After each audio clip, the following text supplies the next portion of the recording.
अगला चलो देखो, दिया है कि tan इनवर्स 63/16 बराबर sine inverse 5/13 plus cos inverse 3/5 को सिद्ध करना है, कितना होगा। तो देखो इसमें LHS तो नहीं हो पाएगा, इसको RHS को सिद्ध कर लो, LHS मत करना। तो जब इसको RHS करेंगे तो इसमें मान लो कि माना साइन इनवर्स 5/13 को हम क्या मान ले x, तब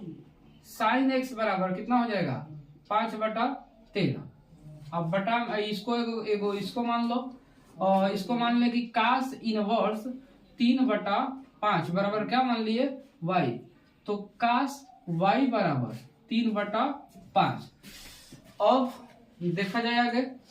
अब यहाँ पर रखेंगे तो ये वाला तो ऐसे ही रहने दो, यानी कि tan इनवर्स 63/16 वैसे ही रह जाएगा, और साइन इनवर्स 5/13 की जगह क्या हम लोग रख देंगे x, क्योंकि इसको x माने है ना, इधर ध्यान दो। अब प्लस cos इनवर्स 3/5 को क्या मान लेंगे y, ठीक। तो अब इसके जब y रख दिया, अब इस tan को उधर भेज देते, तो इधर इनवर्स है उधर जानी कि जाएगा तो कितना हो जाएगा 63/16 बराबर कितना हो जाएगा tan x प्लस y हुआ। अब tan x प्लस y, इसको इधर ही छोड़ो, इसको लिखा जाए तो इसको भी लिखते चले, 63/16 बराबर tan x प्लस y। तो tan x प्लस y का फॉर्मूला क्या होता है, tan x plus tan y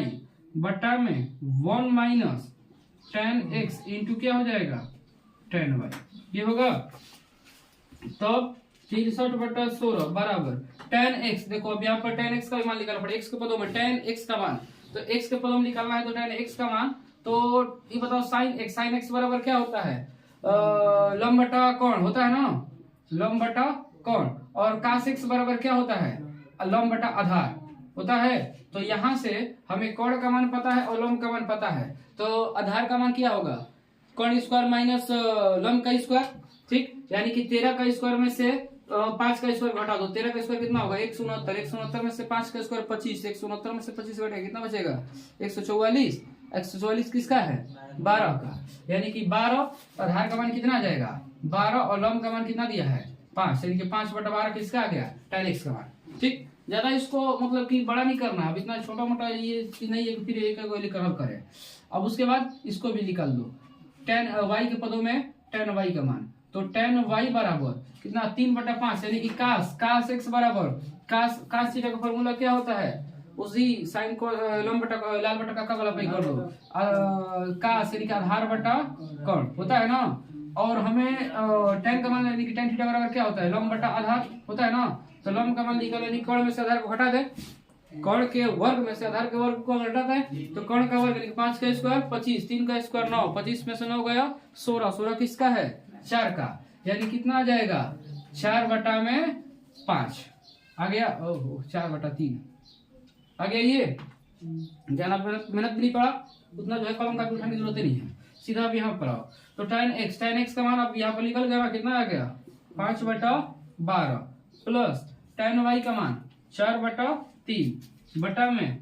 1 minus 5/12 गुणे 4/3 होगा। अब इसको आगे सोल्व किया जाए तो 63/16 बराबर, इसको जो है सोल्व कर दो, इसका लॉसा कितना हो जाएगा यही पर कर दे रहे हैं, तो 12 3 का लॉसा 12 हो जाएगा, 12 एकम 12 5 अब प्लस 3 चौक 12 4 चौक कितना हो गया 16, सबके बटा में ये कटा दो 4 3 12, अब नहीं कटेगा, यानी कि 1 माइनस 5 एकम 5 बटा में कितना हो गया 3 का 9, तो 5 और 16 कितना हो जाएगा 19 21/12 गुणे, इसको पलट दो सीधे 9 एकम 9 और 9 में से 5 कितना बचा 4/9, तो 4/9 को पलट दो, यानी कि 9 बटा कितना हो गया 4, 3 से घटाओ 3 का 9 3 चौक 12 कट गया, तो किसी से कटेगा कोई नहीं कटने लायक है, तो नहीं कटेगा तो गुणा कर दो, यानी कि 63/16 इधर गुणा कर देंगे तो कितना 21 63/16 आ गया ना, LHS बराबर RHS। प्रूफ मुश्किल है।